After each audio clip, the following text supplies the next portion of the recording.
انوار مصطفیٰ راداری کے زیر تمام سالانہ عظمت قرآن کانفرنس کا انعقاد کیا گیا، جس میں مفتی شیر محمد خان آف بیرچری اور طریق منہاج القرآن کے رہنما پروفیسر علی اختر امان نے خصوصی طور پر شرکت کی۔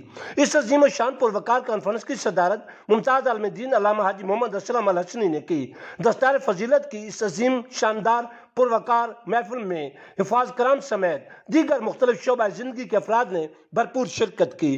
کانفرنس سے خطاب کرتے ہوئے علماء کرام نے کہا کہ اسلام کی سنہری تعلیمات ہمارے لیے مینار نور ہے اور قرآن و سنت کی سنہری تعلیمات پر مکمل عمل پیرا ہوکاری ہم فلاح دارین حاصل کر سکتے ہیں۔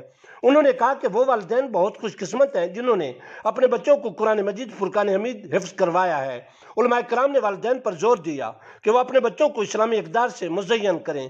قبل ازیں پرنسپل دارالعلوم انوار مصطفیٰ راداری مولانا عبدالستار نے خطبہ استقبالیہ پیش کرتے ہوئے دارالعلوم کی کارکردگی پر روشنی ڈالی اور جملہ مہمانان گرامی کا تہ دل سے شکریہ ادا کیا۔ دوران کانفرنس مفتی شیر محمد خان، پروفیسر علی اختر امان اور علامہ حاجی محمد اسلم الحسنی نے قرآن پاک حفظ کرنے والے طلباء کی دستار بندی بھی کروائی۔